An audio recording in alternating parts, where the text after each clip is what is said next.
All right. Connecting. Okay, the stream will start in a moment. Hello, Facebook, Hello. LinkedIn Live, YouTube streaming, and Periscope and Twitter. How about that? This is an amazing time to be alive. It is incredible. So, welcome to Simply Felicity. I am very excited about my guest today. This has been a long time coming. We even had a practice session a year ago, I believe, but this is streaming live, no waiting today. All right. And I'm so excited about that because one of my missions is really to engage people on how to disagree in a peaceful way. And I have been searching and searching forever for someone that I know maybe we have some differing opinions that will come and talk to me. And it's really hard to find, actually. Yeah, So, I mean, that's an issue. That's why so many media shows are so polarized because they don't want to talk to each other. You can't get a.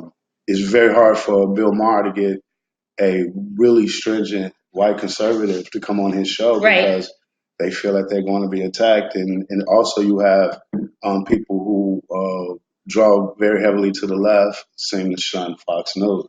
So their shows are really focused on what their views are without having any dissenting views expressed inside the show. And we know, well, before we even get into that, let me just introduce, this is Victor Randolph Moore the second. The second, yes. The second. My son's the third. Ah, very good. I knew I saw the third somewhere, so that must have been where it is on a happy birthday or something like that. I want to add like Esquire, Renaissance man. The most interesting man in the world. Hey, there you go. And how long have you been a member of Mensa, by the way? I was just accepted in maybe a year and a half ago. Oh my gosh! Yeah, that was just quite an accomplishment for me. It is. They don't just hand those out, people. I mean, that you have to earn that. So yeah, I'm very proud of you for that, for going for it, and super proud of you being here with me today. I know a lot of people like to, there's still a lot of people that like to kind of avoid political discussions. I just would ask you to consider staying tuned in today because I think we're seeing avoidance isn't helping. I don't think so either. I don't think so. I think like we've become, more, like you said, polarized. We're watching our news shows with the people that agree with us. We're only talking to people that agree with us when we do talk about it, or listening to people that agree with us. And then what happens is you go to a restaurant and you see someone in a hat and you pour your water on them. Because it's the same thing as if you don't talk to your family member about something for too long. You blow up. Right. Isn't that right? I mean, I completely agree with you. And me and you have always exchanged ideas, but recently, I would have to say within the last year or two, right kind of before the Trump thing jumped off, I had started to use Twitter more. I was on Twitter, but I was never really on that. So I started to use Twitter more. And it's such a wide range of views and opinions on there that I started to tell myself that I need to kind of dive in and see what all the perspectives are. So when I began to start following people, most of the people that I was following were people who were kind of the opposite of my political views, just so I can get an understanding of what their position was, because I come from a field of thought. I come from a perspective that there's a little bit of truth in everything, but there's also a little bit of lie in everything too. So you got to pay attention.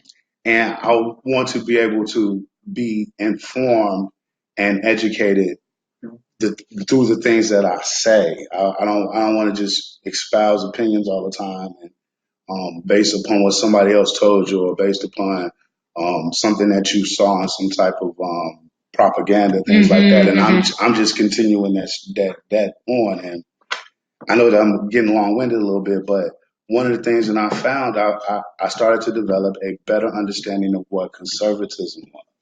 Because as an African American man living in Chicago most of his life in this Democratic stronghold, you get the generalities that, Republicans are for white people, Democrats are for black people, conservatives is for rich, and Democrats are for poor. And then based upon those dynamics, you draw all of the circumference around those ideas as it expands out. And I didn't want to do that. I wanted to get a good idea and a good basis for myself. Yeah, that it's really cool and very unique, I think, for the average citizen, which is why you're not the average citizen. But I think it's definitely something worth like thinking about and worth saying, hey, am I just kind of being sold a bill of goods without really like diving in, really looking at what it is? And I think, but before we even get into anything specific, you and I could probably find someone to disagree with us pretty easily, because I remember last time I called you a Democrat and you're like, it's not that simple. It's not that simple. Yeah. And now it's actually not that simple for me. And so we're kind of both in a free thinker realm, I think. I hope so, yeah. And I think that actually would be a really awesome goal for everyone to consider themselves more in a free thinker realm. And that's how you've kind of gotten out of the propaganda of it. But what would you say would be just a key point or two in being able to disagree respectfully, just like in general? Well, the first thing you have to do is you have to be able to respect the opposing view without having to put judgments on it. I think that we have these atrocious ideas of what the foundation of things are. And when I say things, I try to stay away from really specific labels. But I said it earlier, like conservatism. But under the umbrella of conservatism, there are a lot of different subsets. And one of the things that I see that's very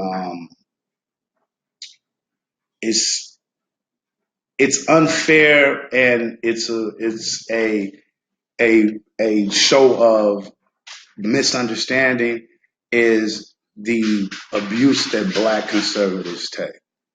And I used to think that, as everyone else is, that they're, Uncle Tom's handkerchief heads, all those things. But as I dove deeper into the philosophy and the backbones of black conservatism, I don't agree with it.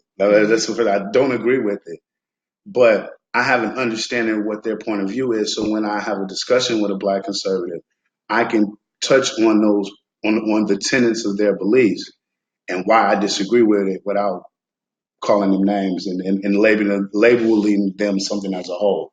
If you research something independently of a discussion, it does help you to be able to objectify it better and not make it a personal thing. So I think that goes into what we're talking about, having respect, having enough respect for the opposite viewpoint to look into it. That's like huge. True. Already.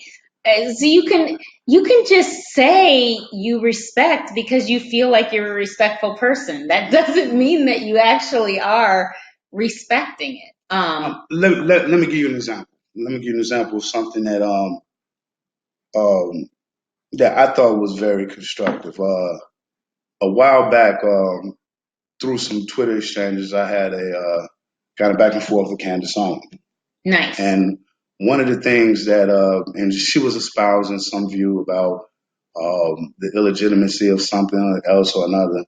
But because I had an understanding of what the tenets of black conservatism was, I was able to have that discussion and have a very intelligent discussion that never devolved into name calling. So, in short, black conservatism, the basis of black conservatism says that the more that African Americans want to place blame on their circumstances, on the history and things like that, you discredit the achievement that you're making today. So let's say that there's As a well as I think that the achievements of of people in the past yesteryear. too, right? Okay. So if the reason that um, African Americans are economically disparaged has to do directly with the fact that they're African Americans or the history that they experience.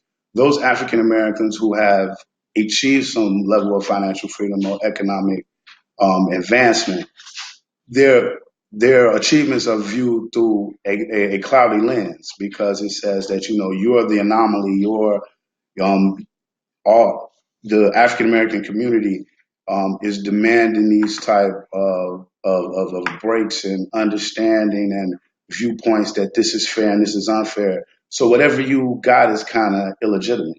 So and that's unfair to those people who do the right things and who maybe pull themselves up by their bootstraps, which is old American adage.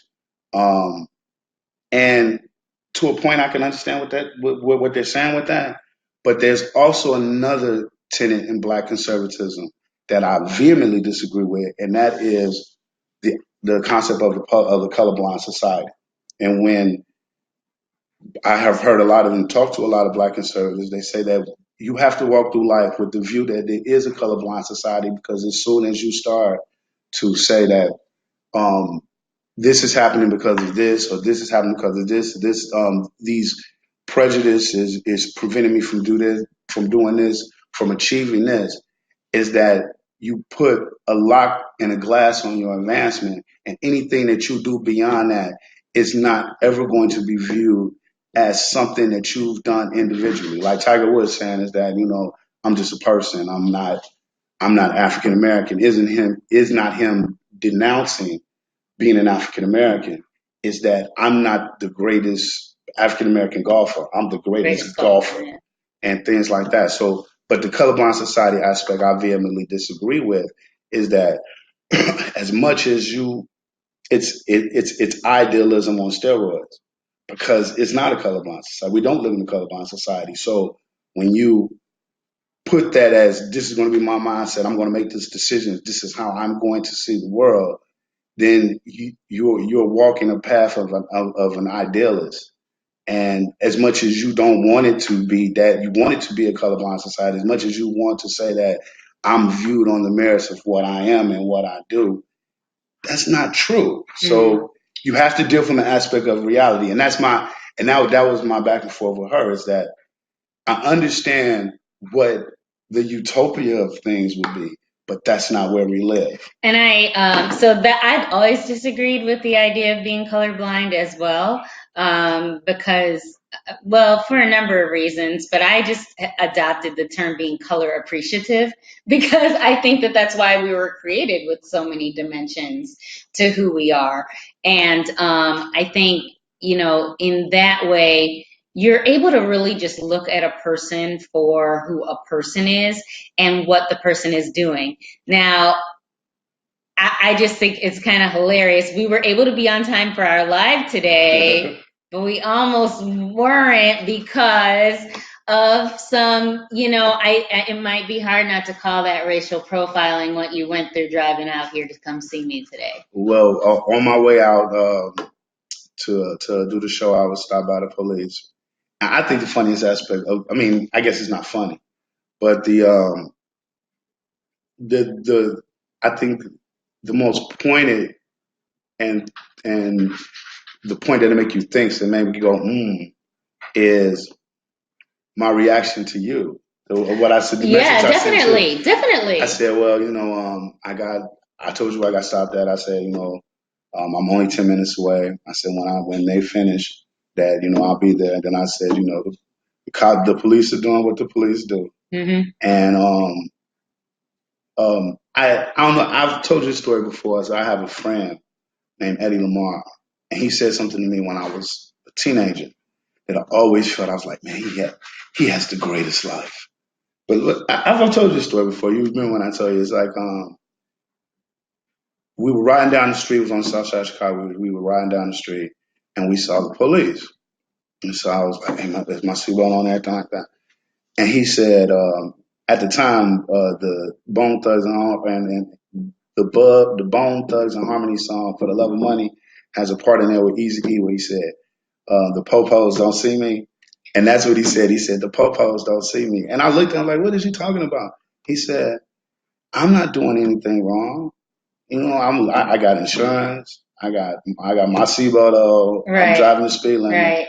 They don't see me, and I'm not going to alter my life in fear of what it is that they could do to me." Now, we are kids. When we're teenagers at this time, like, I'm not teenage, maybe like 18, 19 at this time. And I was just so impressed. I was like, wow, he has a great life. You know, stuff like that. It's an awesome perspective. And I think like it kind of melds in what I think would be the only rational point of being colorblind. I still could never really espouse that because I don't believe in not seeing what's there. You know, I don't think that that's I don't think that's helpful to you. But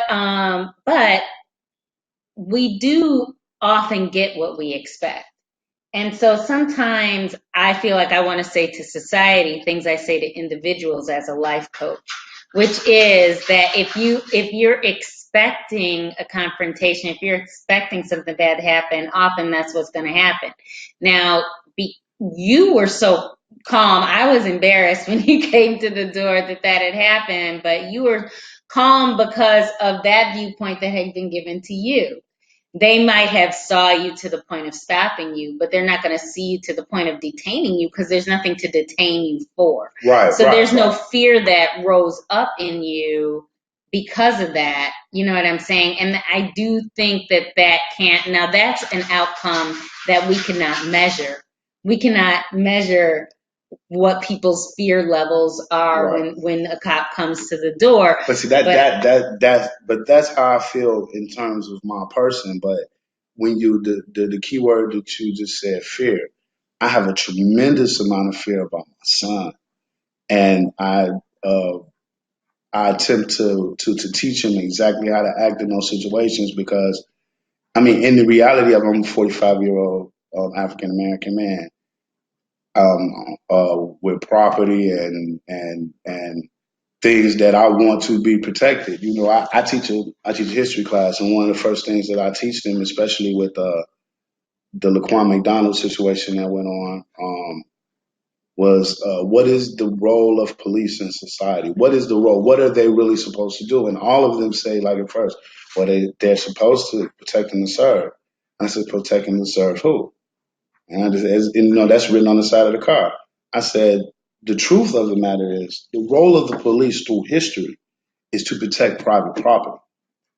And if you don't have private property and you're a 17-year-old African American male in a city, the point of the police is to protect other people from you.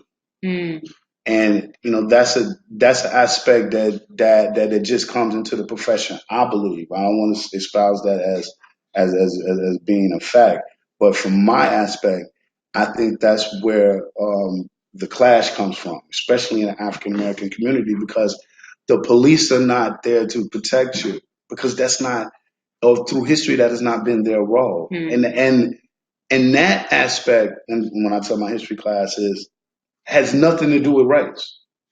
Right. That has nothing to do with race. It's not like a lot of things. It has to do with green. Exactly.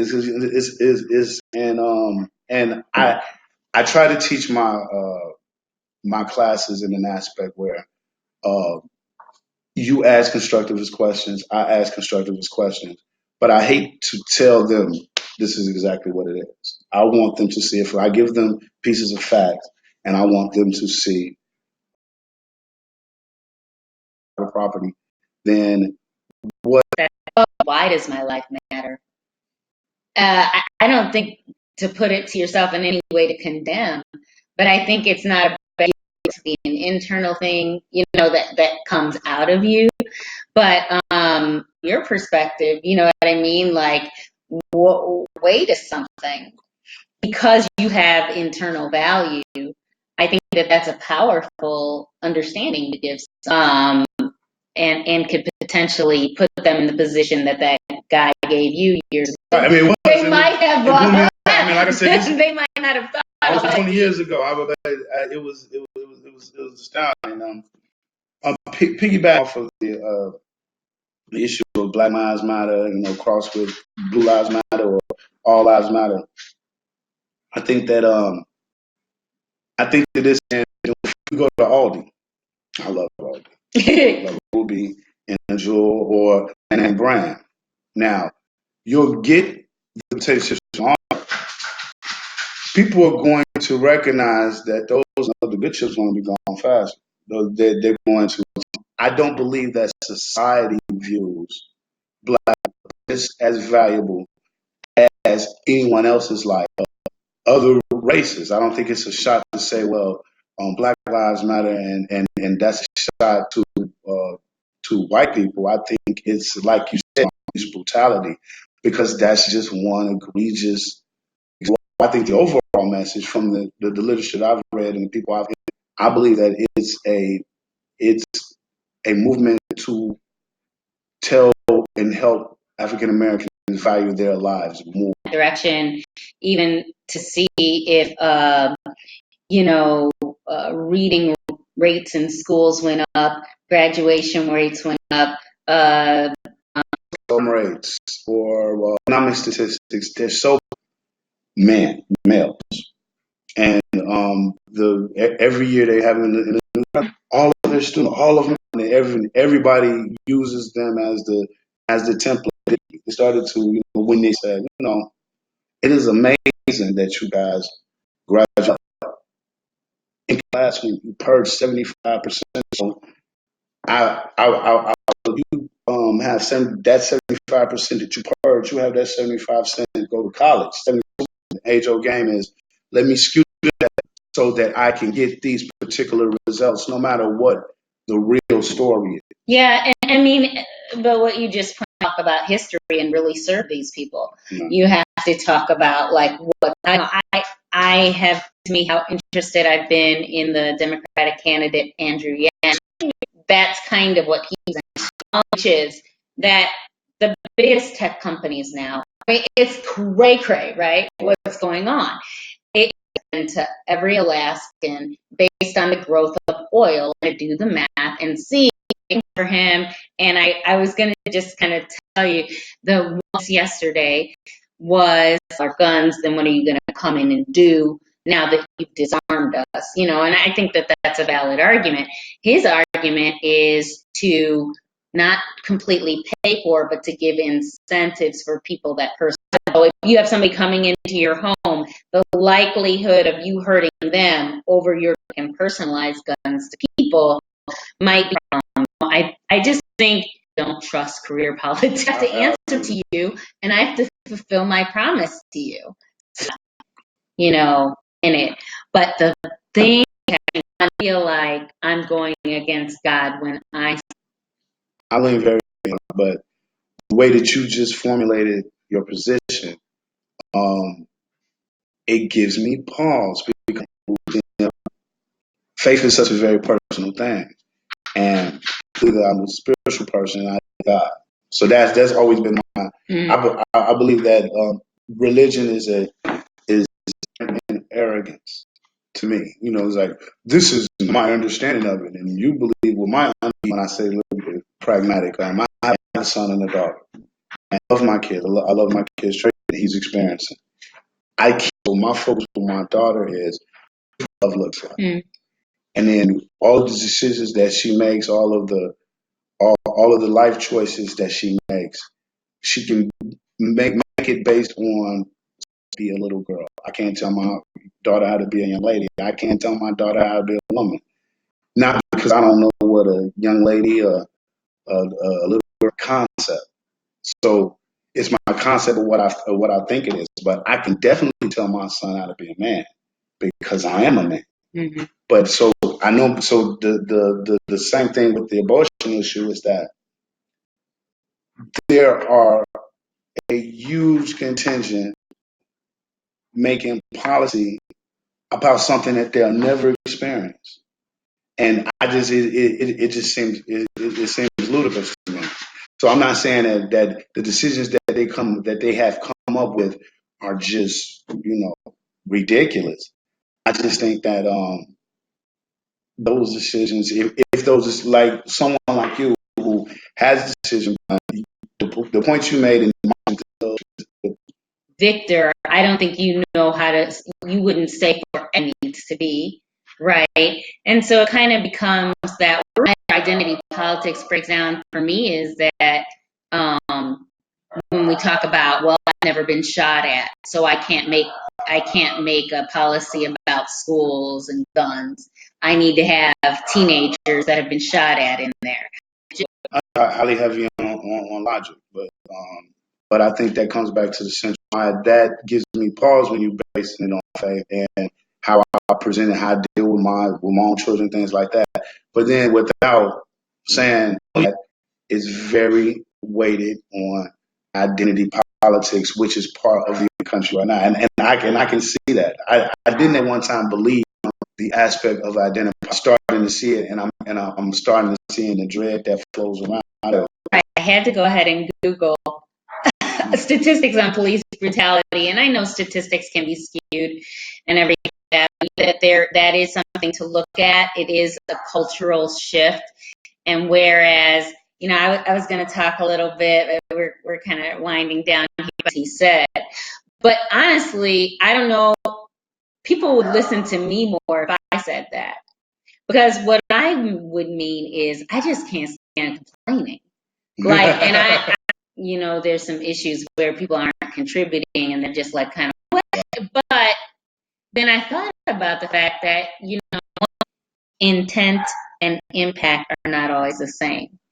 So, as friends, I could say to you, man, I didn't mean to, but that means a cultural shift of perception, powerful to have some sensitivity around certain issues, because I think that some of these numbers are being just the kind of feeling that, and it's always when it hits and giving me a little like show and tell, you probably worked that up. No, it was good for me. So